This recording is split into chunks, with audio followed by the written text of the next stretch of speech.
Okay, good morning, everybody. I just want to say thank you so much, Dawn, for inviting me to give a response on Tony Saw's report, which came out on Wednesday, the 31st of March. My name's Dr. Victoria Shownunmi, and I'm based at UCL, which and in the department or the faculty of the Institute of Education and the Department of Education Policy and Society. I wear a number of hats, and one of those hats is I'm an academic, and my area is in gender, presumably in gender, and also I'm very interested in leadership as well. So when I say gender, I'm looking at Black girls and Black women and their development in education and well-being, and along with I'm very interested in gender and leadership and how that actually unpacks itself. Another role which I have is in the union. I'm on the national executive of the union, which is UCU, and I also chair the Black Members Standing Committee, and I also chair the Equalities Committee as well.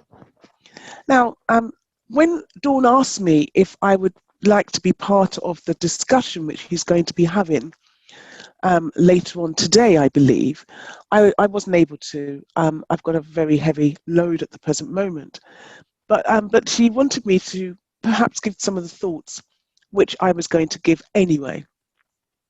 So what I'm going to do, I'm going to share some of the thoughts that I've put together, which will be part of a bigger piece of a bigger response sometime. But I'm just going to share these particular thoughts at the moment. There's a couple of others which I'll add as well, but I'm just going to do that first of all. So what I want to say is, if we accept Tony Saw's report as it stands, that will imply that racism is imagined rather than real. Evidence shows that experience of discrimination impacts negatively on victims' well-being. Individuals, whether children, young people, and adults, do all they can to assimilate and be accepted by the white majority. Now, I can come back to that. They are repeatedly rejected, which has a long-term damaging effect on their mental health. Now, that paragraph, there is a need to kind of unpack that later, but I just wanted to just put that out there. So moving on, issues of mental health are strong evidence that there is discrimination against Black people. In situations where Black people seek help for mental health issues, they do not receive the same level of support and advice as white people do. So if we combine those two paragraphs, what I'm saying is, if we take the report as it stands, it would insinuate that we are imagining what has come out of the report regarding racism. And what that does, it then builds on this notion around our well-being that contributes to mental health, which again, where we get treated in a different way. I want to move on to another part, which is rather controversial, but I want to say it anyway.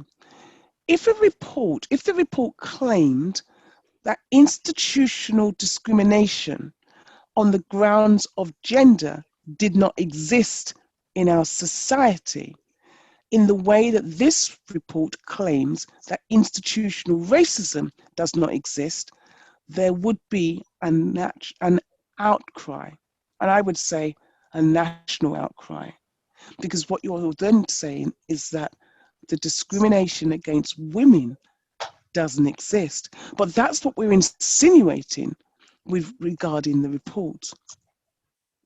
I want to move on to another part. People who are Black all experience complexities of racism on a daily basis. And I say complexity because it depends on where you live within the United Kingdom. If you're living in somewhere like Somerset, or you're living in Northern Ireland, where the numbers are small, the racism is going to be of a different level than if you were living in somewhere like London or another city where perhaps it's a little bit more sophisticated. It is a real lived experience which cannot be denied. We cannot deny that, no matter what way we try to dress it up. It is a lived experience. So therefore, it's important to consider the Saul report from the perspective of intersectionality.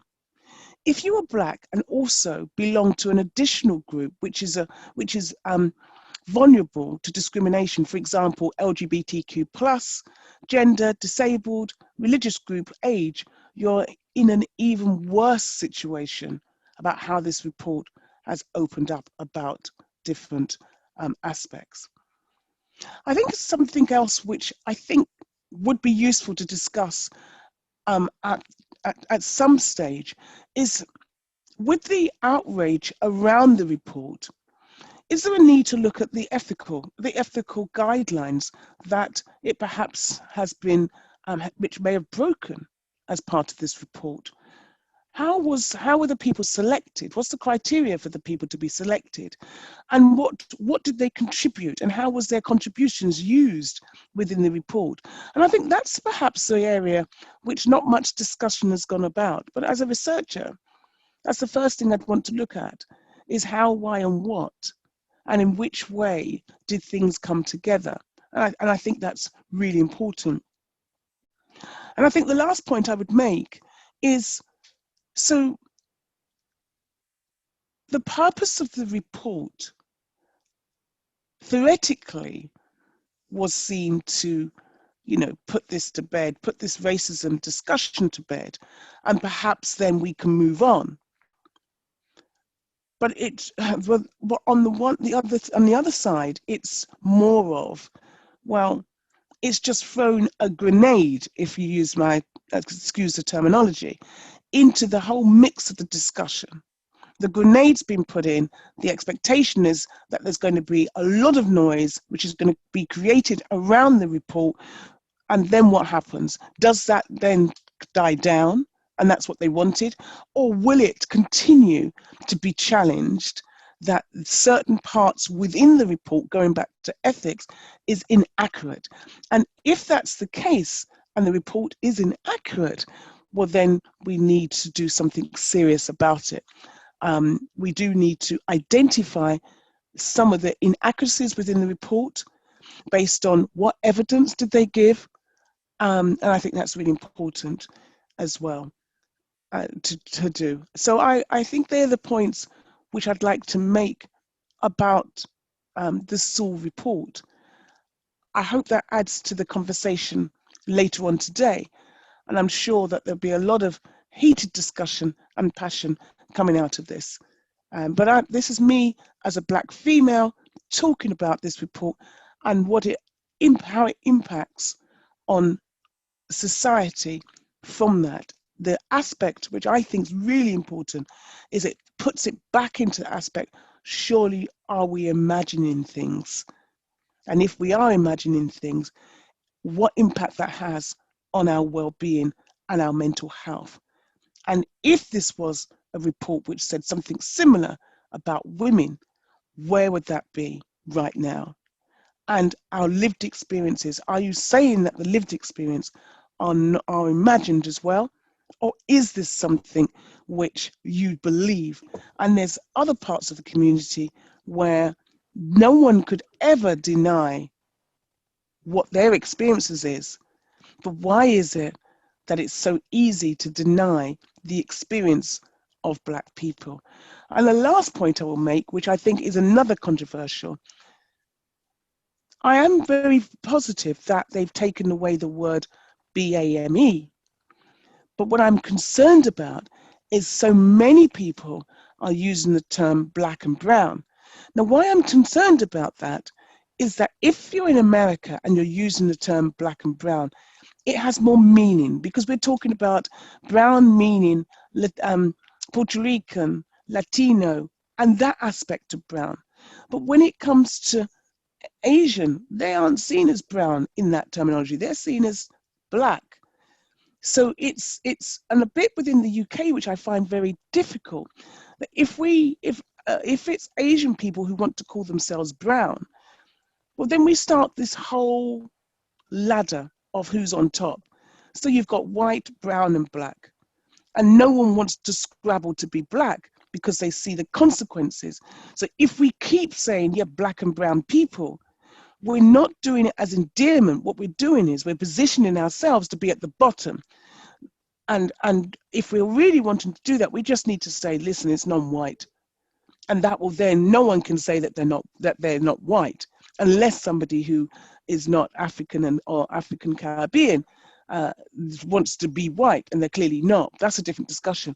So I think we do need to really unpack that notion. Why is it that some people continue to call themselves brown when really what they're doing is building up an invisible or visible apartheid against groups of people? And I think that's not working within the UK. And even on the radio, when you hear it all the time, oh, that this person, yes, you know, they're Asian and they want to call themselves brown. I find it very divisive, and I find that shadism is absolutely being used as a divide and rule. And I think that's all I've got to say, actually, Dawn. Hopefully that helps, and thank you very much. Thank you so much to Dr. Victoria Shownunmi. Her contribution is much appreciated, and I think has opened up the discussion in the way that we, you know, in a direction that will bring even more engagement. I think some of the things that she highlighted was the impact on society, the fact that, you know, are we as Black people really imagining what's going on at the moment? As a result of this report, the evidence is saying that maybe it's not really, there's no racism in society. Is this really the case? Are we imagining it? She's also mentioned that the impact on well-being and mental health is a serious issue. So if we are imagining it, then the question then is on us. Are there mental health issues that are going to come out of this situation? She also mentioned the fact that this report and the impact on women. Now, if the report was about women, would there be a much louder outcry? Would there have been a much wider response to this particular report? And then went on to talk about our lived experience. I think all of the things that she mentioned in her presentation and her thing would lead to us having a further discussion and a viewpoint. But just moving on to some of my own personal thoughts. On reading the introduction and the recommendations, I thought that I kind of looked at it from a slightly different perspective in terms of what was the report really trying to do? And in the initial summary, it mentioned three things, three questions that it really wanted to address. And that was why so many disparities existed, the state of race relations today in the UK, and also what can be done to eliminate and mitigate those disparities. So the report for me was very much about addressing some of those key questions. Now, I think that what was also mentioned in the report is that it was done during the COVID, the lockdown period. So access to information was very much all done very virtually. And as a result of that, I then kind of looked at what research methods did they use to actually conduct this report. And again, it was very limited. Original literature reviews, some roundtable discussions. There was no real mention of who was involved in those discussions, and some other kind of methodologies, which again, I think in their recommendations, they've said there needs to be ongoing research. So again, is this report conclusive, is my question. Does it really paint the picture, a full picture of the real issues? Again, it covers some very, the five major disparity areas: education, employment, crime, policing, health. Those five key areas. For me, a big question was, where was a whole conversation around family and the disparities in how our families are made up, or even income? Those kind of areas weren't discussed or looked at in this report. You know, so there's some major gaps if we look at some of the socioeconomic indicators around, racism and its impact on society. Also, from my perspective, I was really kind of thinking about what would I have done differently? And I think that, or what recommendations I would make. I would think that, you know, it really has started a conversation, but we cannot stop here. We need to keep moving with the conversation, put the pressure on. The only reason why we can now stand here as Black people and have these conversations is because we revolted in the earlier years. I remember growing up at university and having to, you know, go on various demonstrations. We had to make a stand for what we believed in. And this report, yes, it picks up some key issues. And yes, we've made some progress, but there's still a long way to go. But anyway, it's enough from me. I think that this forum is really about hearing from the rest of you. And the task that Dawn has given me is to ask 3 key questions. What are the main things that we don't like about the contents of the report? What did you like about the report? You know, there may be some aspects of it that you thought were important and necessary and really kind of got you thinking. And then another question would be, what would I like to see in the revised report? So let's start with those 3 questions and see if there's anybody here that would like to contribute to the discussion from any of those perspectives. Okay. We're talking about a race report, okay, yeah, that affects the whole Black community, but specifically affects men more than anyone else in the Black community, Black men. Yet on every forum I've seen, every forum, every discussion is led by Black women, and hardly any has got any men on it. That's a problem in itself, because if you look at the current prison population, Black men make up a large percentage, even though we're a small percentage of the population. If you look at the mental institution, Black men make up a high percentage, yet we make up a small percentage of the population. If you look at school exclusions, Black boys make up a large percentage, and yet we're the smallest percentage. Now, I am not suggesting for one second that racism doesn't affect Black women. Of course it does. We know that. But the fact is, there's a key element that is missing and has been missing for a very long time in our community, and that is being the Black men. And it's no longer acceptable that we continue to fight a fight with just Black women leading the fight and hardly any Black men. And don't get me wrong, there are some Black guys out there doing their thing, but every time there's a forum, every time there's a big discussion, it's at least we're outnumbered by at least 6 to 1. That is not acceptable. You cannot fight a war with just women. You can't. There's no war. There's no war in existence that fights with women. War is fight with men. Do not misunderstand what I'm saying here. Do not think I'm saying women do not have their place. Of course you do. You are strategists. You are thinkers. You think ahead. We understand that. But what is happening here is going to continue to happen to us until Black men step up. Because we got to be the truth. We got to be honest about the whole situation. We know institutional racism exists, but at the moment, who's leading the fight? Who is leading the fight?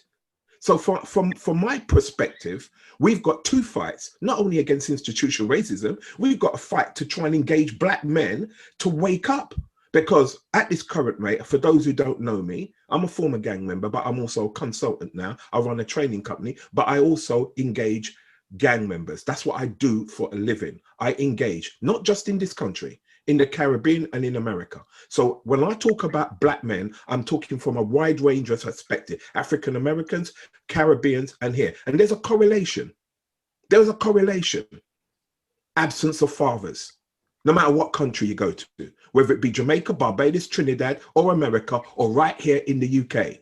And we cannot keep expecting Black women to keep fighting a fight with us being dragged way behind somewhere. Now, for me, my argument is quite clear. We know that this report has got some good points and it's got some bad points, okay? The main point, which everybody's got don't like, is the word that they said that it's not institutional racist. We know that. And then the fact that they said that the school system is a model to other white communities across the world. That's ridiculous. We all know that. But I wanted to do something different here because when Dawn asked me to speak, is that I'm not afraid to speak the truth. And the truth is this. One, you mentioned, and I'm not saying if I'm pronouncing your name right, Afua, you mentioned about the demonstrations. Okay, yes. and I'm sorry if I don't pronounce anyone's name. It's just that I've got a bad lisp. And I'm from Jamaica. And I don't know what that actually means, but my pronunciation ain't great. But my point is this, is that you mentioned about the demonstrations we went on, okay? About how we had to fight. Well, I've got 2 documentaries coming out talking about how I burnt Brixton down, okay? Because I was one of the main people that burnt Brixton down, okay? Now, the reason why I've mentioned that today, okay, is that from 1981, when Brixton, 1980 St. Paul's, 1981 Toxteth, all burnt down for the same reason, how young black men were treated on the streets, how young black girls were treated on the streets, how we were consistently hounded by the National Front, the racist police officers, and how we couldn't get good jobs. So basically, the reason why I'm bringing that history into place is we've moved up to Stephen Lawrence's murder. Nothing's changed. We looked at Lord Scarman's report. Lord Scarman's report talks about institutional racism in 1981, which every William Whitelaw, who was then the Home Secretary to Maggie Thatcher, disagreed with that entirely. Now, we met with Lord Scarman after we burnt Brixton down in a youth centre, okay? And he made these recommendations, and we believed for a second that something was going to happen. It didn't happen. So there's a history of this country of making reports that never go anywhere. And when they do get a report, they get black people to make that report to make it look like that things have changed. As I said to Dawn earlier today, there's a history of black people undermining other blacks. Marcus Garvey was undermined by black people in his own party. Malcolm X was murdered by black people in his own party, okay? Martin Luther King was undermined by black people, okay? We have a history of undermining our own. So this is nothing new to me, nothing new to me. I was a gang member. I'm fighting my own people sometimes back in the days. So what I'm trying to show you, there is a history of us undermining each other on a consistent basis. Now, if we're going to do something, we have to do something different. Writing letters and saying, oh, we disagree with this is not going to change a thing. What we have to start doing is we have to start demonstrating in a different way. So for instance, each one of us that are employed at whatever level you are, we should make a stand. The stand is we now need to challenge our employers. We don't do that. Most of us are scared of losing our jobs. Other blacks turn against us to say that that's not happening. So for instance, I'm just going to give you an example. If you work for the BBC, we know racism exists in the BBC, but it's never challenged by anyone within the BBC because most of the black workers are scared of losing their job. This is where we should change that. We should, every single one of us, should be challenging our employers every single time racism comes up. Sooner or later, they have to break. The BAME, take out the word BAME is important. Okay. Yeah. The word BAME is making us match with everyone else, and it means they don't have to deal with our issues personally. So I think taking out the word BAME is important. As I said, I agree with some of the stuff that's written in the report, and obviously, but the main point that I don't agree with is the schools being a model for the world. I don't agree with the fact that institutional racism doesn't exist, because the evidence will tell you otherwise. So what I would suggest going forward is, one, we need to look at where we're at right now, and this is a sad indictment of where we're at. Black women leading the way, and hardly any black men around. Now, don't get me wrong. I am not suggesting there aren't black men out there doing things. But when you look at what we're trying to do here, which is forums, discussions, and so forth, have a look and you will see we're missing. Yeah, I just wanted to say, pick up on that point, Sheldon, before we move on to inviting others, that, you know, I come from a matriarch, and I'm sure many of us, in fact, if you look back in Africa, you see much of our culture is built on matriarchal systems. Here, we have more of a patriarch system. So my argument would be that at the end of the day, we see here, we come into an environment where men are dominating, and I'll say it from a white man's perspective, dominate a lot of environments. And even in our homes, we find that men tend to behave and do certain things that are not aligned with the direction that maybe some of the women want to go. And so as a result, you end up in conflict, and finding those tools to engage and ensure that people can create relationships that are meaningful and take them forward becomes a problem. And then you see breakdown, which is why I said that family is one area that they didn't touch on at all. And it's a big contributor to some of the issues that we find in our community. And I would agree with you, because of the work that I do, I see a lot of absent fathers. And these are the things that, and absent fathers isn't exclusive to the Black community, by the way. Absent fathers is actually across the board, but I'm only talking about specifically around Black. Thank you very much, Afua. Yes, my name is Eve Anderson. I actually started my career in London, working for ILEA, doing equal opportunities monitoring, pushing out that data about what the makeup of the workforce was like. I moved forward from there, and I've been an HR professional for over 30 years. In addition to that, I have also been a volunteer into prisons for nearly 30 years. And a lot of what Sheldon has been saying definitely resonates with me in terms of the disproportionate representation of Black men, particularly in prisons, and something we need to know about and something we need to have on our consciences.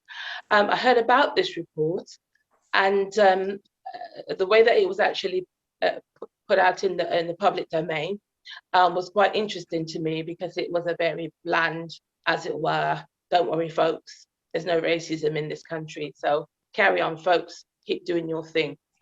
In the foreword of this report, I've just had a read through, and I also think it's very important to do research.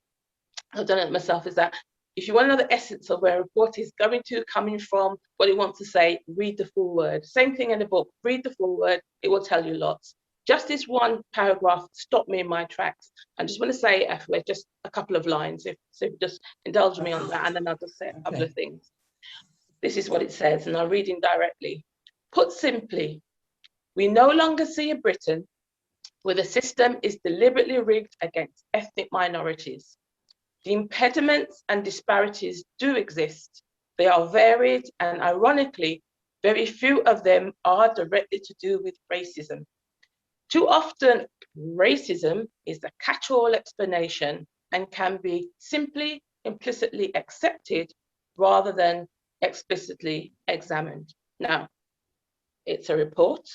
Sure, it's got lots of empirical data in it, all kinds of things. One thing I don't like about this, in terms of what it's been said, it takes away the human element.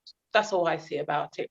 The experience that we have as non-whites, I like to use that term, I'm using that now, non-whites, in this country, which is predominantly a white country.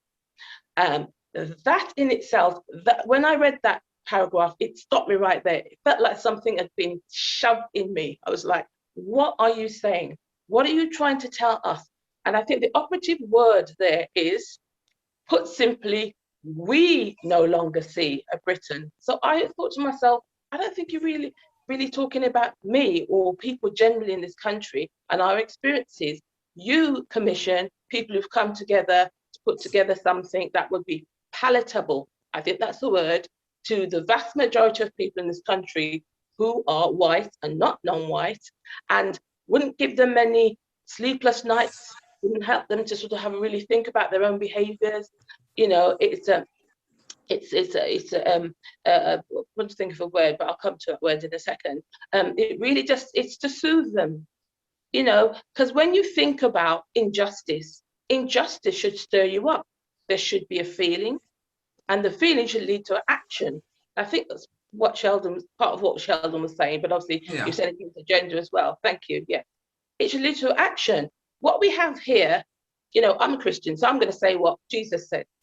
It's like a white sepulchre. That's what he said. What does he say when he dealt with the hypocrites? You're like a white sepulchre. What does that mean? It was an insult, but it was a reality. You look great on the outside, all nice and whitewashed. When you open it, dead man's bones. So really, that's how I see how this report comes over to me. it's not really taking into account the field and real issues that we're dealing with in this country. I work at EDTRA now. I'm now an interim. I work in a council, and in a council I work for is like huge. But when I look at the upper levels, even though there's a significant non-white community, significant non-white workforce, you can really literally count on one hand about non-white people in the upper echelons of that organisation. I don't think that council is alone, it's a London council. And it's talked about now. There are things that have come out from George Floyd, there's challenging things around apologies and speaking up, and I think that's brilliant. But what I don't like about a report like this is when we're starting to get stirred up.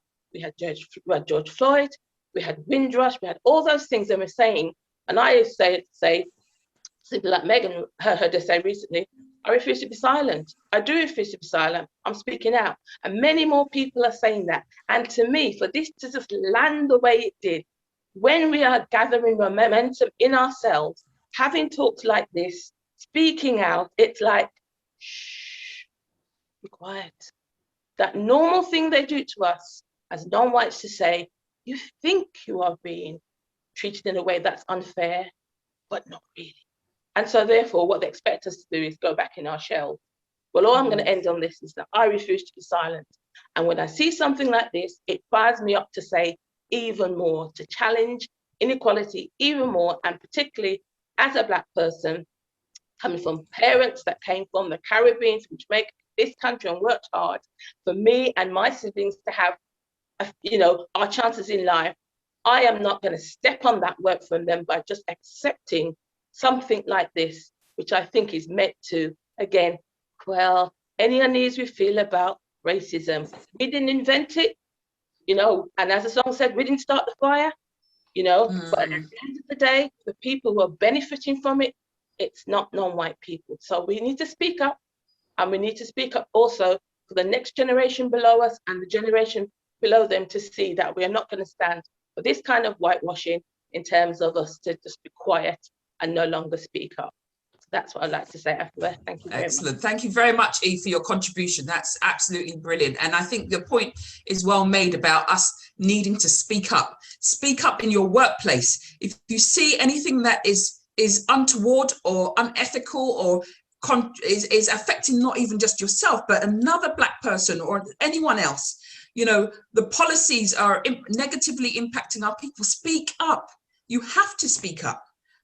Otherwise these things continue and they perpetuate. And then, yes, the whitewash comes. So I'm an economist, and I've worked in government and I've worked in banks. And when I haven't read the full report, I will do at some stage, but I've read a bits of it, and I've obviously heard what was on the news. When I heard it, basically the thing is a complete whitewash, because I want to know, number one, what research methods were they using? Number two, how many Black people were they using in these research methods, and whose assumptions are they making these unbelievable quotes or whatever from? Do you know what I mean? Like Sheldon and Eva said earlier, it's absolute nonsense. I can remember when being in civil service and, back in the early noughties, thinking, how comes all these people who are Black and they're EOs, etc., and yet the incompetent levels, the senior levels, were purely white? And I just thought there's some sort of disparity majorly here.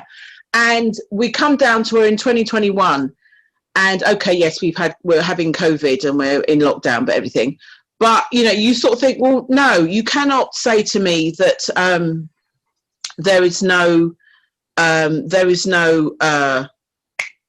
institutionalized racism, because there is, and there will be until they recognize that and stop doing it. And and then when the question is, how are they going to stop doing it? And that's the point, because if we come along, we are not a sort of sleeping minority, right? And we've got ability in our people and in the next generations that are going to come after us. And, and so you need to make sure that, we don't sort of sit on this report and say, oh, well, it's just yet another, because it's also about the white people presuming they can tell us what we should think. And, you know, when they make these reports, okay, yes, the whole group I looked at the group of people that wrote the report, predominantly black people, but even so, I mean, I'm not trying to say, I'm not going to make any comments about what they are or whatever, but the point is the attitude and the notions, maybe they're thinking from their viewpoint they're okay, and so they're reflecting it in the report. But the key important part of it is, what research methods did they use? Because I can't see how on earth they can come up with such a conclusion when, without you know, using if they'd used the correct information, you wouldn't have come up with this conclusion. Yeah, I think that's a very valid point. A point I made earlier, that, you know, what's not very clear is the actual research pool that was used for this whole report. Yeah. It's not evident, and in most reports you would expect to see, you know, 15% of the population were interviewed, and, you know, there's nothing to that effect, which then indicates to me that the research methods were quite shallow, you know. And they've used an excuse of COVID being the cause, but, you know, again, that's not good enough. You know, for such an important review, you can't just use that as a reason for putting out a report that is, you know, going to have such an impact, and not doing the research thoroughly. So very valid point. Yeah, and when they bring out the report at the end of March, you sort of think, why do they do it then and not later? And the other, and they expect everyone's on recess. Yeah, and you expect it, you know, surreptitiously bring it out, and then it'll be, you know, no notice will be taken of it. But I was fuming when I heard about the report, and I thought, this is an absolute nonsense. But anyway, thank you. Okay, as a result of the report, and I think it's the chair that actually released this press release, and he says that we have never said that racism does not exist in society or in institutions. In fact, we say the contrary. Racism is real, and we must do more to tackle it.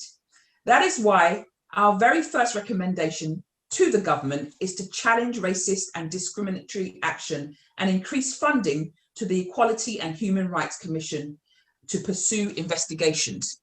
So, KK, please go ahead. I just thought I'd add that into the mix of this. Thank you, Afua. So my full name is Karimi Kihato. I'm Kenyan. I did not know I was Black until I came to the UK 20 years ago. I was just Karimi.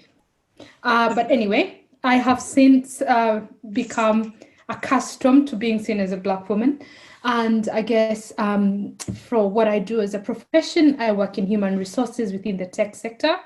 And the reason I'm on this forum today is because I believe we've got to carry on with the conversation. If you're not on the table, you are in the menu. I honestly don't want to be in the menu. And my daughter said to me when George Floyd happened last year, said, "Mommy," she's 8, "do you reckon racism will end in the next 50 years? For my 8-year-old daughter, 50 years was a lifetime. So I was quite anxious to see what's this report got for us. Then I discovered, like many of you, and people have used the word gaslighting. We were being set on fire. Like, our lived experiences mean nothing. And we were being told that, you know, we're paying too much attention and blaming things we shouldn't be blaming on just the one element of racism. So I think that for me was just appalling in terms of the quality of the research and not really paying attention to the actual reality of our lived experiences as Black people. And I wasn't here at the beginning of the conversation, so I don't want to repeat anything that's already been said, but I want to echo anyone who says that we have to carry on this conversation. We just have to.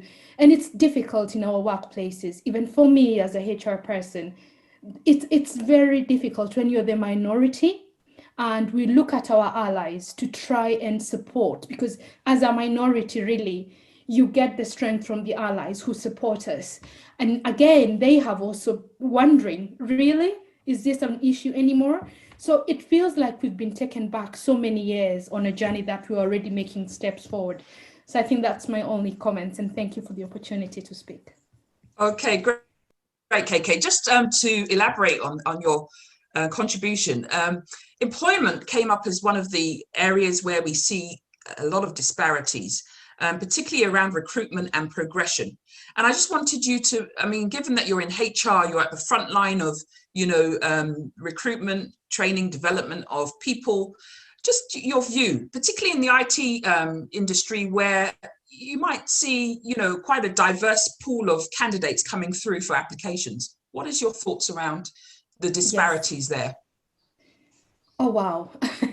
I guess the common thing I hear is we've looked everywhere, but we cannot find these people. Exactly. In IT as well, I work with a lot of, we work with accelerator programs, and you've seen the Black report on founders and the funding that goes to Black people within the society. And even things like that, how did they not consider them, for crying out loud? You know, there was so much empirical data in there that they could have tapped into for free, for crying out loud. So again, you know, it's such a rhetoric, and it's just something we have to find a way of influencing. I mean, as champion for D&I, I'm not only just fighting the corner for the Black person. You know, there is the intersectional, I'm a Black woman with dreadlocks, who is a parent, who could be queer, I'm not, well, you know, whatever. So, but it's just appalling to see that, you know, this rhetoric is just going to carry on, because now it's been questioned by a report. And now we, the minority, are having to fight back. And what does that mean for our children and the generations to come, who we're trying to support to get into these careers? So really, I think, I don't know what we can do, but we have to do everything we can in our power to change the narrative and change it quickly.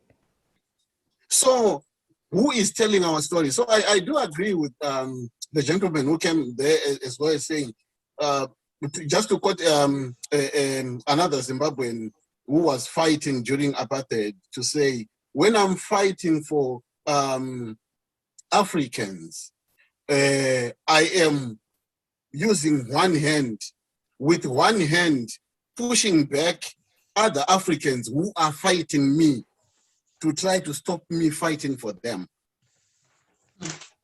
So this division comes with this issue of who produced the report in the first place.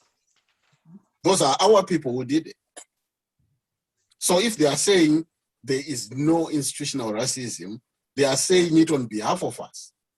They are our face in there. So how do we challenge it? So yeah, for me, this one is quite a struggle. So for ladies who are leading, I applaud you, because who started the bus boycott in America? A lady, right? So yeah, keep on being on the forefront of the war. Men will wake up one day and come to join the fray. So thank you. Yeah, thanks, Blessing. I just really wanted to actually get your contribution, because you said earlier that you're a researcher, and there's a discussion around the whole whether the methodology used was actually on point. Have you read the report, and have you got any comments around the research?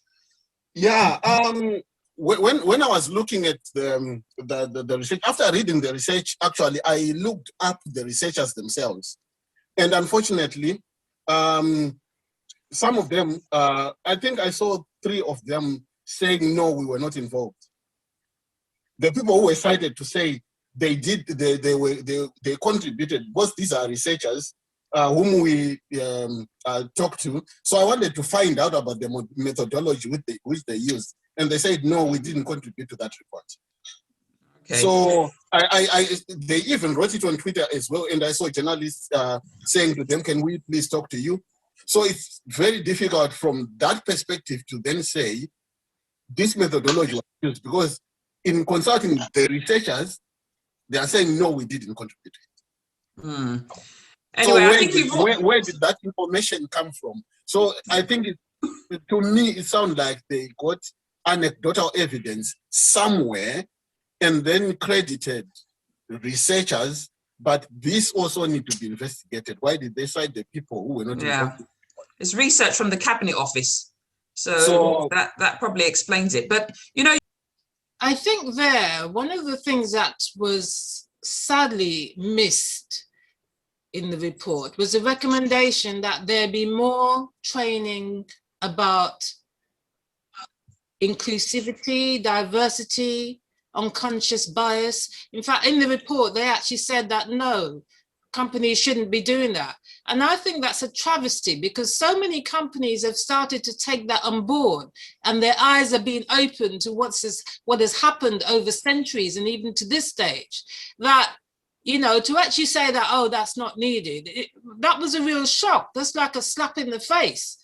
It's like we're making some kind of progress since last year. So many corporates have come on board and said, right, we're going to now allow 15% in America. Some shops said we're going to allow 15% of our shelf space for Black-owned products, for Black creators. You know, so many companies says we're going to have so many percentage of people in our senior management, or we're going to make sure we hire a certain percentage of Black people. So yes, it's going to be affirmative action, and that's fine as far as I'm concerned. If you're going to change the figures, then we have to do that. And I think that's a real travesty that they missed that out, in the sense that, you know, if you're going to have equality and all those things you just read out, Afua, you're going to have to start from a basis of understanding what's happened in history and what is it that people are doing that they don't realize they're doing. You know, I have an English friend who's been doing some training around the race issue, and she says her eyes are opened. You know, there are things that she just had never known, had never been taught to her. And if we have this situation where people are being told, oh no, don't bother with that's rubbish, everything's all right, then nothing's going to change.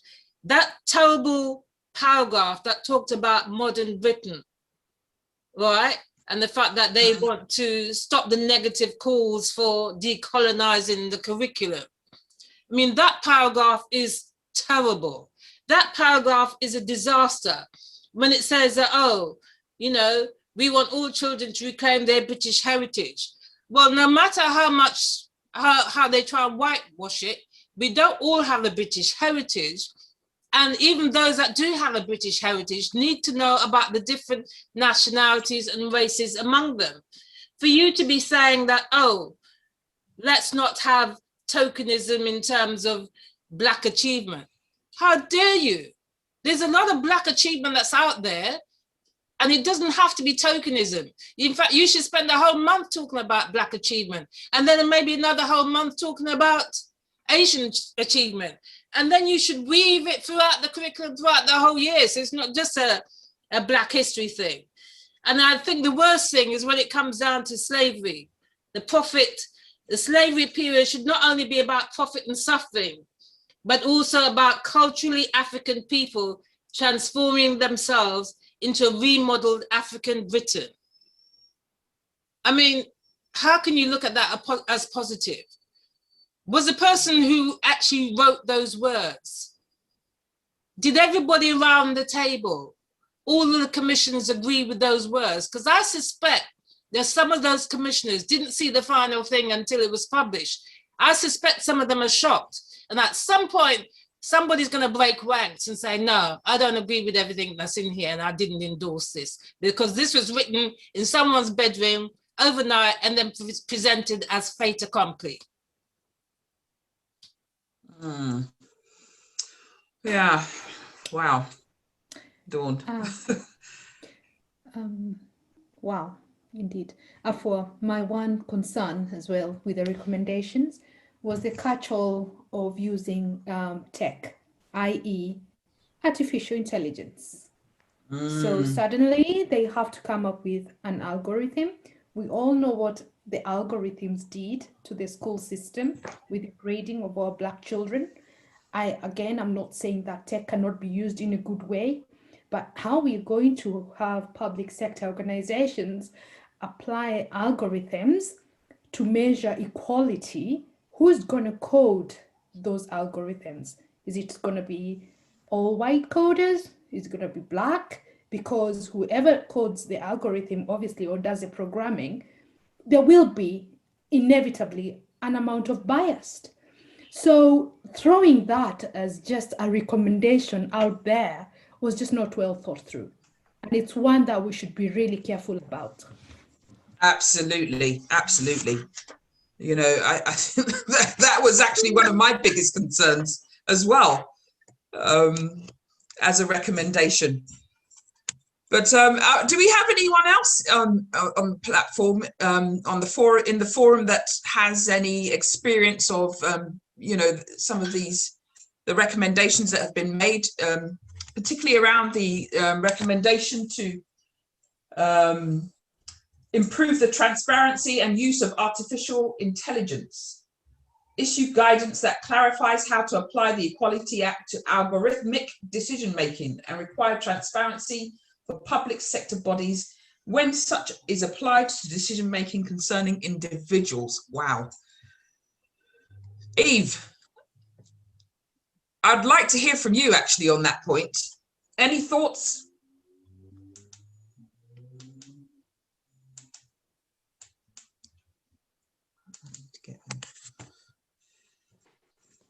Oh,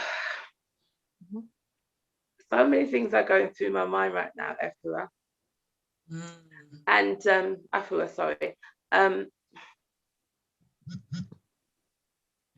want to draw it in together. I want to draw it together in a sort of holistic kind of way, if you don't mind. Okay. You're saying, because this might be my last chance to actually say something. I had to look through the recommendations that are there. Some of them look very old.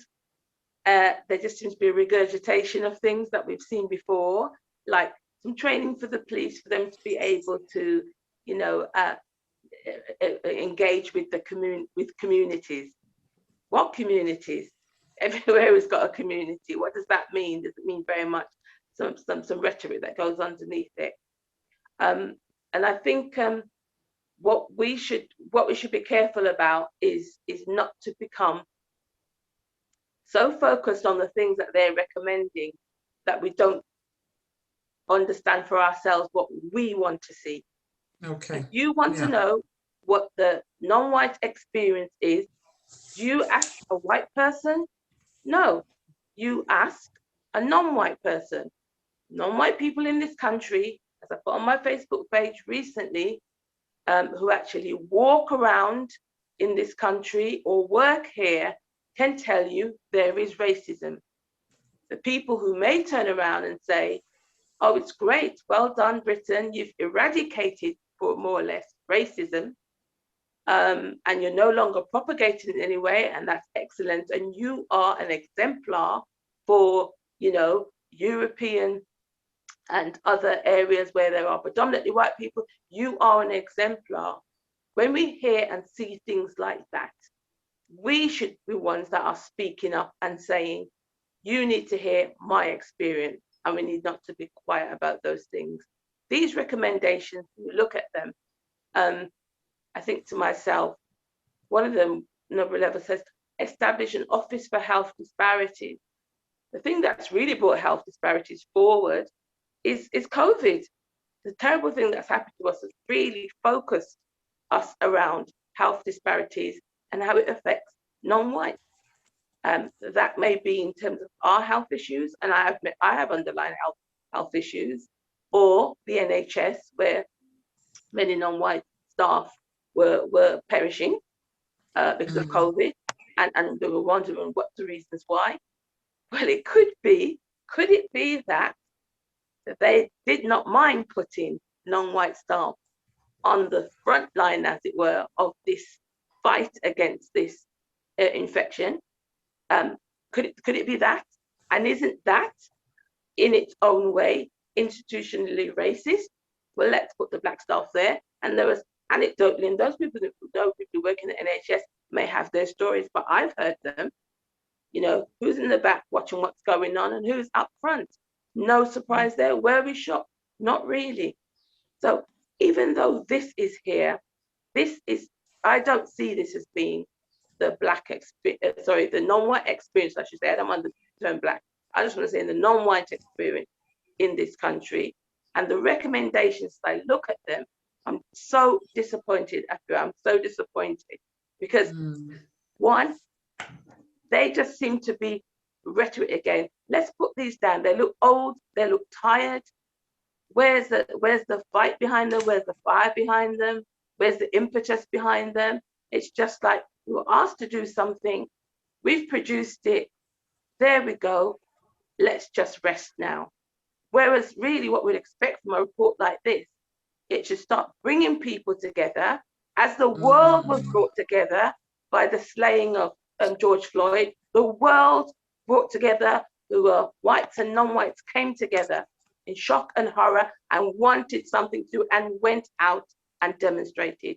This report could sit on a dusty shelf for 10 years and nothing will happen from it, because I think that's what it's made for. Just one of those things you put on the shelf, job done, and here's a tick for that box. So I may not directly address what you said, but that's my one thing I wanted to say in a holistic way about my feelings. No, much appreciated. And I think that really, adds to the conversation in terms of, just giving the perspective. I'm inclined to agree with you. It feels like a report that's going to sit on a shelf for a very long time.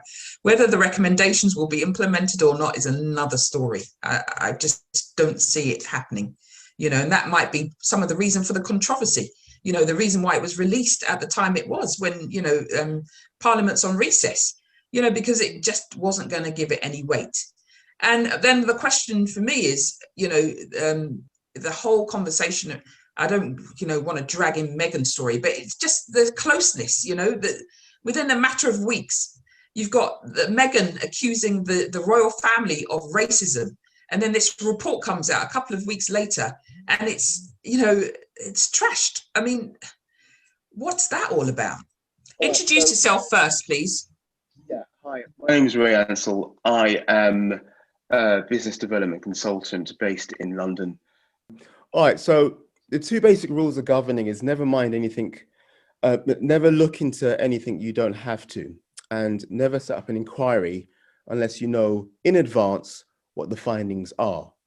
Now that came from, I don't know if you guys have heard of that before, but that came from a sort of a political satire called Yes Minister. And I think it really goes into the sort of full meaning here of what's going on. This is a masterstroke from the most successful political party in modern Europe, which is a Conservative Party. And I describe it as a masterstroke. And just think of it this way. You're Mayor of London, you've then become Prime Minister. It's never your concern to deal with a minority group that probably represents less than 2% of the political membership of your main body. In the country, you're what, under 20%? So you're not that important. So what do you then do? You think to yourself, okay, well, I've got the economy to deal with, I've got Brexit to deal with, that's causing me a pain in the arse. Sorry for the language. I've got this COVID thing. And this Black Lives Matter thing is coming along, which I have clearly no intention of doing anything about. And I've got a history of being somewhat racist, which you know. Let's not talk about his exact points. So this is what I'm going to do. I've got my views with regards to Black Lives Matter and with regards to where Black people stand. And I don't believe institutional racism exists. So I have to react to the Black Lives Matter movement just to appease people. But I know what the outcome's going to be, which is there's no institutional racism, which I believe all along. So what you're getting is a report that really just reiterates what the political party have always said. This is nothing different. They have not a single intention of doing anything about it. And we could discuss the ins and outs of this 250 or so page report, but we're missing the point. This is only but fulfilling a political agenda. And the agenda, if you go into it in deeper context, they're talking about education. Well, Jeremy Corbyn proposed British colonialism being taught in schools. Now you've got, Gavin Williamson, the education secretary, he's already blocked decolonialization being taught in schools. It's not an important issue for them. They don't want to address issues of British imperialism and the effects that had on the Black experience via the diaspora and so forth. They have no intention of talking about that. And with regards to the Black protests, we're already seeing anti-protest legislation currently going through the government as it stands.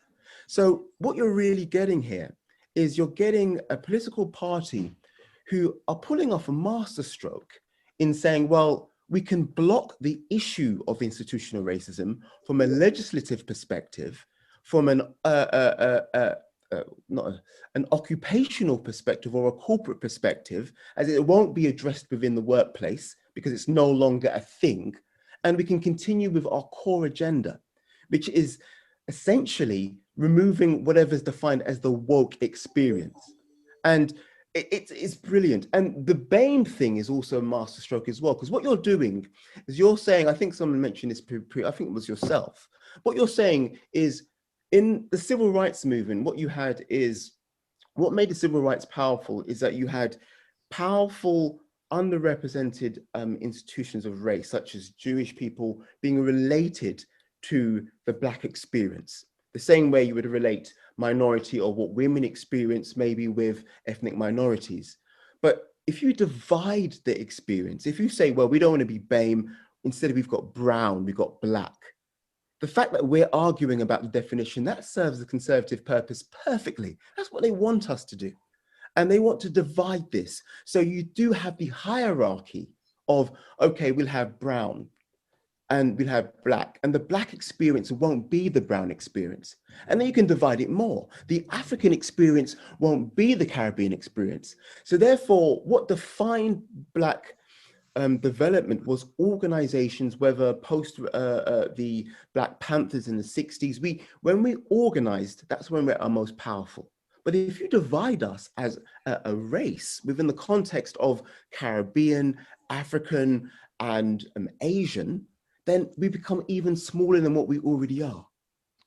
And so it's all part of a linear strategy that's working very well of dividing the Black experience, ostracizing the Black experience, and ensuring that you become less of a voice. And it's working in every dynamic, whether that be through health, through education, through the occupation. So you've got to look at it beyond the context of the details of the report, but what's the actual agenda? And it's working. This is what the Conservative parties do. That's why they've been in power and been in a business of winning since the 1830s. You know, I'm early 40s, and only twice in my lifetime with the Conservative Party, I mean, the Labour Party have been in power. They're more disenfranchised than they are now. So when we're asking what do we do next, that's the question. You need to ask, what can you do next? Because as you can see in the polls, Boris is gaining more power, he's gaining more votes. If he gains more votes, then how does that validate any arguments we have against the proposal of removing institutional racism within the contextual narrative of this, you know, of this overall discussion? It becomes more difficult to get across the message because you have no power. You have no power.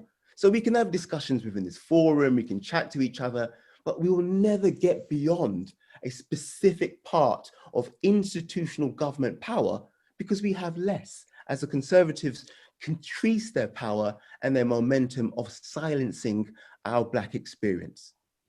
And sorry for the beginning bit, but hopefully that does resonate to a certain degree. And I'll leave it there for now.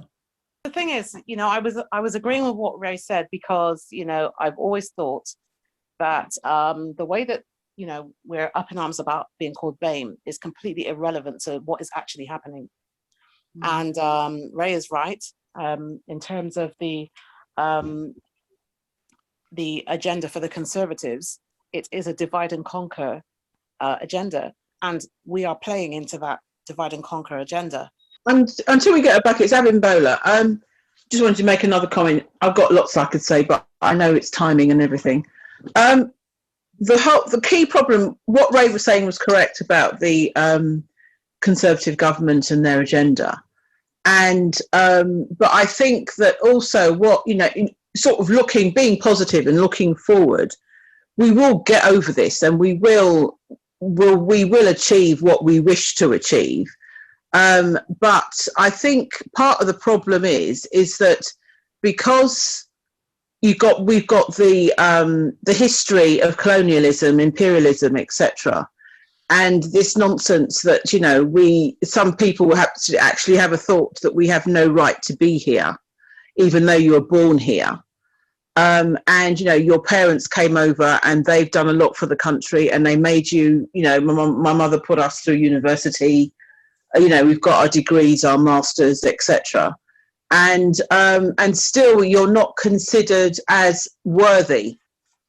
And yes, you're in a white man's country, but who told them to go into Africa, to go into the Caribbean and do what they did in historic times, and not expect karma to suddenly evolve from that historical perspective?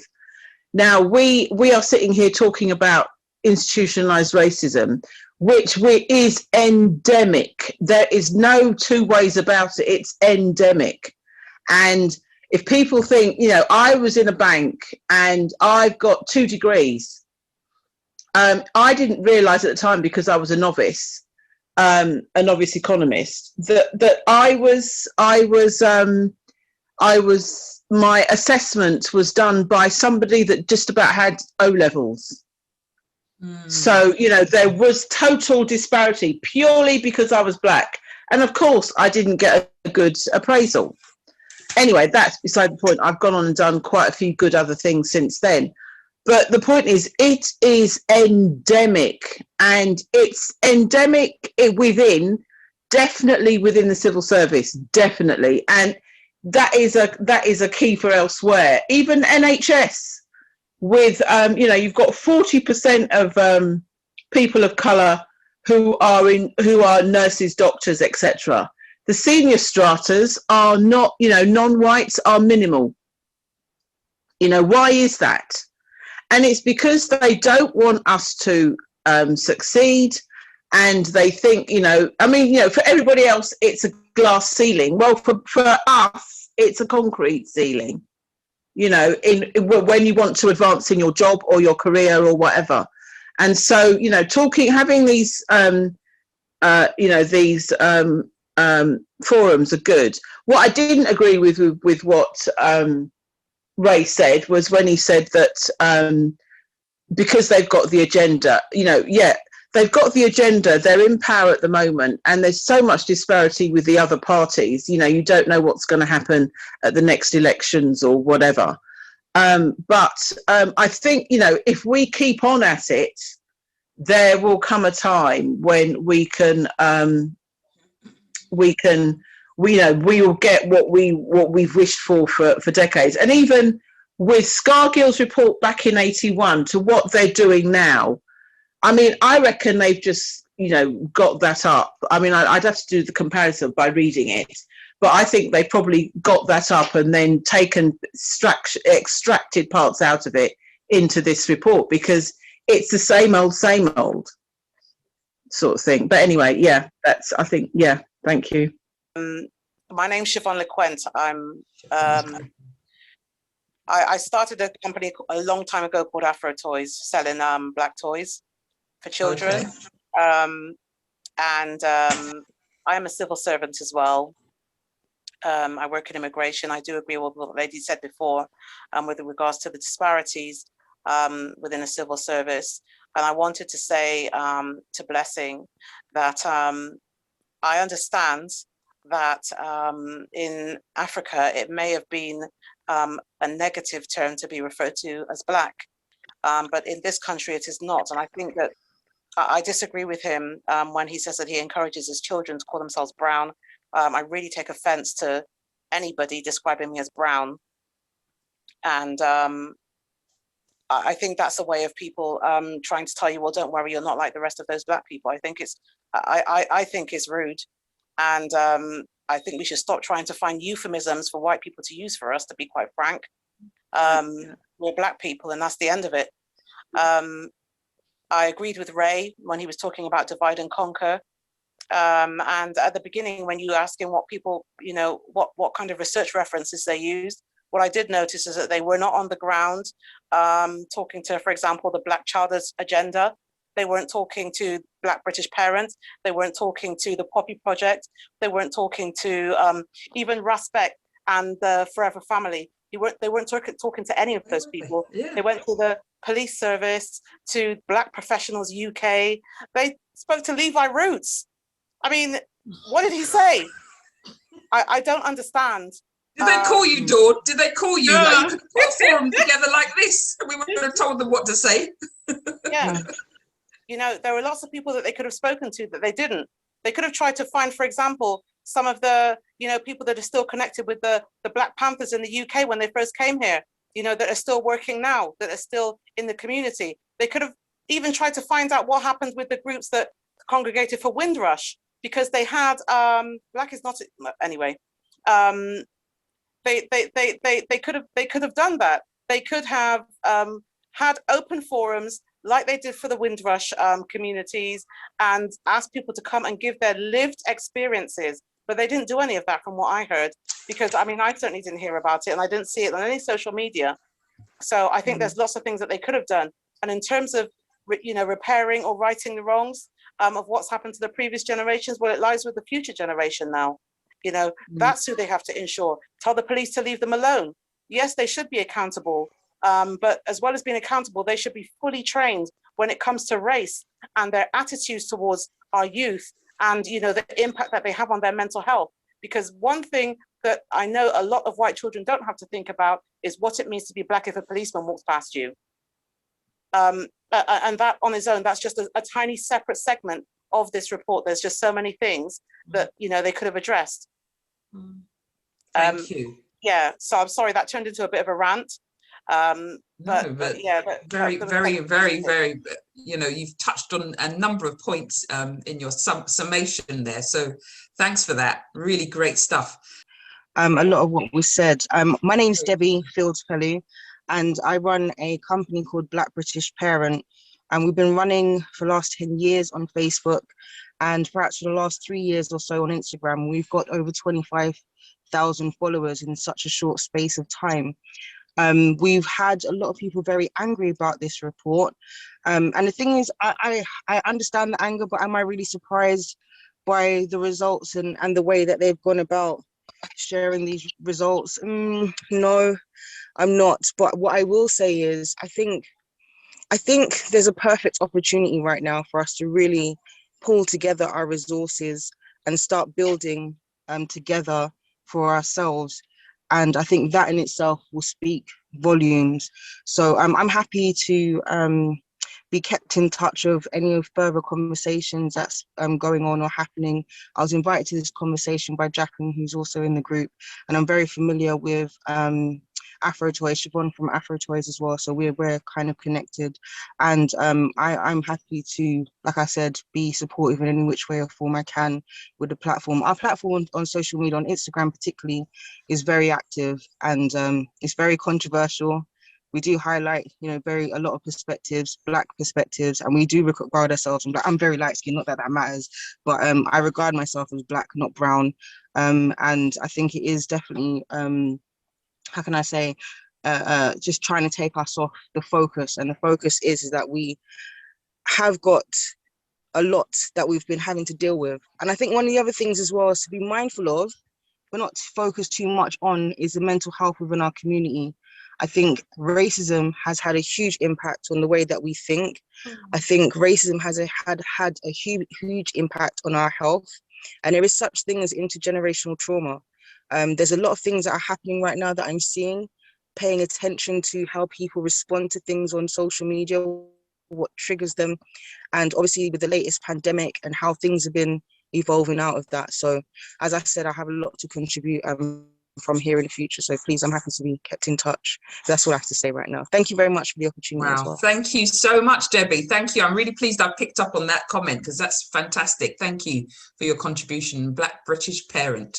So on that note, I'm going to hand over to Dawn just to sum up And thank you all for the privilege and honor of hosting this session today. I've really enjoyed listening and participating and having you all engage in this very important conversation. So over to you, Dawn. Thank you.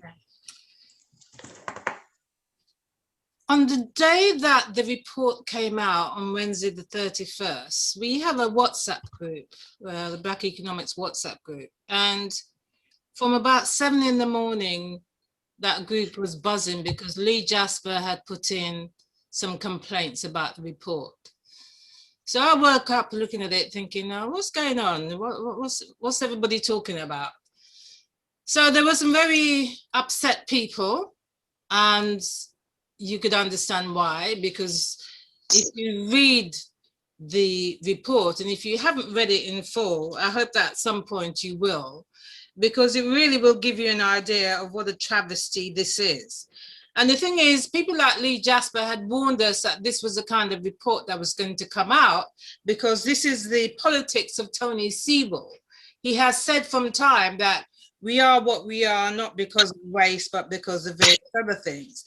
And although there might be an element of, yes, you have to have, you know, the education, you have to have a good family structure, you have to have a certain amount of money, you have to live in a particular place. If you are a Black, there are so many things that are against you to begin with. The fact that, you know, you might not get into the university you want to get into. You might not have all the education materials that you want to study to get high grades. You might not be able to have the same extracurricular activities as others, so your experience might be limited.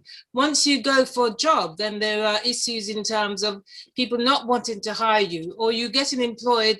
In fact, you get underemployed. You get employed for things that actually you could do with your eyes closed, but those are the only jobs that will have you. So then you tend to be, you know, I know I'm generalizing here because there are many who have done very well, and that's fantastic, but there are still a larger majority of people who aren't achieving their potential. And it's because they've come up to so many barriers. So many times they've been told no. If you apply for a job and you're applying for 100, 200 jobs, and you're getting maybe 3 interviews and no offer of a job, then that can be demoralizing. Then you're stuck on welfare, or you're stuck on a universal credit, or whatever the new terms are. And then there's a limit to how much money is coming into your home. And then there's the issue that, okay, how do you pay your way? How does your mum, who might be a single mum, how does she manage to pay her way? And then you have a lot of the young guys going into gangs because a lot of it is economic. They want more money. Right? It's not just so much of a friendship thing. They actually want to have more money. And some of that money ends up supporting the household. You know, so there are all these things that are happening because the barriers are there. We're being stopped from reaching our true potential. Now, I would say that some of that is changing. People are beginning to fight back and rise up the ranks. People are beginning to start their own businesses. And there are still barriers even with that, because, you know, you're not getting the funding. The Black women, for instance, get about 1% of any funding that's out there. And you've got white male-owned businesses. They're earning 95% of the funding. They can just come up with an idea, and by tomorrow, they've got £500,000 to fund their business. Whereas we will have been working at it for years, you know, and you're knocking on all the doors and all the people are saying, oh no, you don't have this and you don't have that. Whereas it's different for other communities. And there's definitely an issue where white privilege is concerned. Because if you consider the amount of people who are in the prisons, yes, we are disproportionately represented in prisons. And that affects us economically too. So we have all these things against us. What we plan to do with what people have suggested today is collect suggestions, and we are also going to be writing a letter to say that we do not approve of this report. In fact, there's so many shortcomings in the report, we feel that there ought to be an apology for sending it out in the first place. You will notice on the day that it came out that around midday, There was so much hoo-ha about the report that the government immediately set out another announcement saying, oh, we're going to investigate all the abuse in schools and we're going to start immediately. They were trying to change the narrative because they noticed how the news was taking it. They were just going after it, and they were saying, well, hold on, is this really true? I mean, you've got the right-wing newspapers who are happy, you know, front page. Oh, there is no institutional racism. But we all know that that's not true. So we need to explain why it's not true. So we will be producing a paper for them. We will be making it as an open letter so that everybody can read it. And people who have contributed ideas today, we will be putting that forward. But there's a few other things that I wanted to say. The attempted rebranding of the slavery period is absolutely shocking. The lack of depth in the recommendations are an insult to the intelligence. It's something that any primary school student could come up to. They didn't even cover the fact that there's now a lot more racism on social media towards our football players. As long as you're kicking the ball in the net, you'll be fine. But otherwise, you know, you miss a goal, then you've got hell to pay for the next week on social media. So what are they doing with social media to try and stop this? The technology is there to track down who is posting this racial comments. The technology is there. All they have to do, because you know that if you sign up for a Twitter account, they're asking for your phone number. If you sign up for Instagram or any social media now, they want your phone number. They can track you down by your phone. They can track you down by your phone. Also by your computer, your laptop, your desktop. They can track you down because every computer has an individual IP address. They can track you right down to where you live, to your home, to your bedroom. So if they wanted to, they can do it. But do they want to? Things have improved. On YouTube, there used to be a lot of racist comments under Black videos on YouTube. That is much less now. What do you think YouTube did to stop that? Well, they used AI to start pulling out certain words so that the message could not appear on screen. But they've also got humans who go through and read the comments and delete. All right, so things have really improved on YouTube. Now, if YouTube can do it, all the rest can do it as well. Why is it that our Black football players have got to be suffering? And then that sends a bad message to other young people around the country, because then they feel, well, if some people can get away with it on social media, then we can do it too, and then we can continue doing it at school. There were 60,000 complaints of racism in the last 3 years about incidents that happened within schools, 60,000.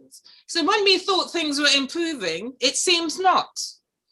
So we need to make sure that in our recommendations, we give strong solutions as to how this can be tackled, not just say, oh yes, we need to reduce it. No, how can it be reduced? What needs to be done?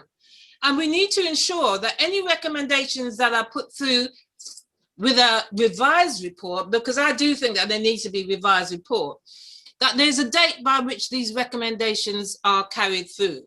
Because if you look at various reports that have been done in the past, Theresa May did one, race disparity audit. The Lamy review was in 2017. Also the McGregor-Smith review, and also recent Windrush scandal. If you put all of those recommendations together and you tick off which ones have been done, maybe you'd have 10% of the document that would have ticks. So 90% has not been done, and yet we are commissioning more reports, getting more and more people to say, oh, this is wrong and this is not wrong. But the recommendations that have been put forward before are not being followed, and we can't have that anymore. We've got to have deadlines. If you're going to have a recommendation, let's say these 4 items need to be done in 6 months. The next 4 need to be done in another 6 months. So there needs to be targets. Otherwise, we're just going to be going around in a circle. Things that have been put forward 20 years ago, and as Sheldon said, from 1981, things have been put forward from way, way before even some of you were born. You know, we're still discussing them because nothing was done. So we're going to be putting this forward as a list of things that we think that need to be done. We're going to gather up the information that you put in the chat. we've got a couple of other people who are also going to be contributing to this because they couldn't be here tonight. They're going to be doing their own separate video. We will edit this video and put part of it on YouTube. If you don't know, we do have a YouTube channel. It's called Black Economics TV. So the people who didn't attend can watch the video and they can also send through their report. But the idea is really that within 2 weeks, we want to be able to have our own open letter that we are sending through based on things that you have said or will say. Please don't think that this is the end of it and that, you know, we don't need to hear anything else. Please continue. We are going to summarize it, so don't feel it's going to be another 256-page report. No, we don't have time for that. It's probably going to be 3 pages. This is what we don't like in the report, and this is what we think you should do.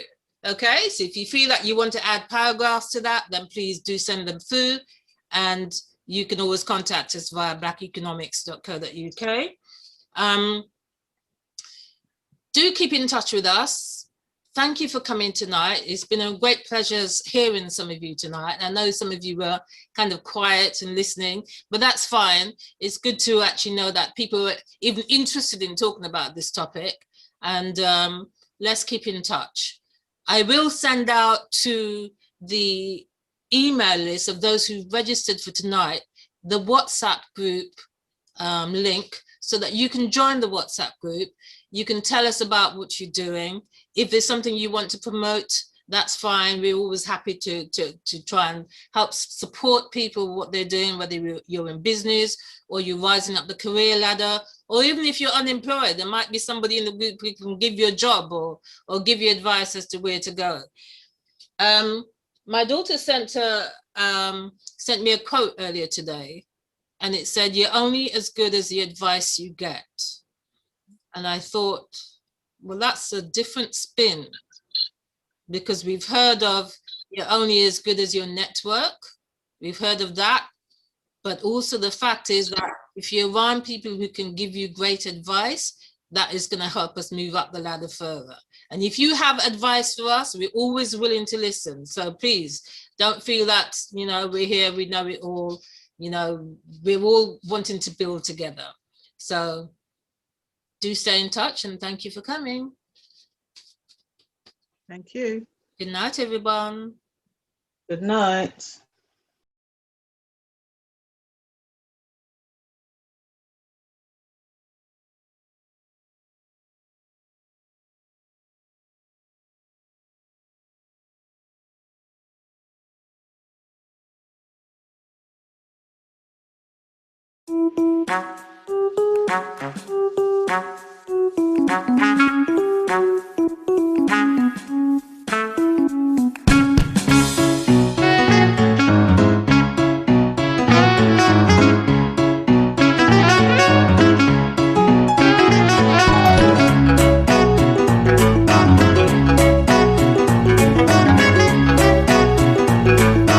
This man's looking red hot. Now go!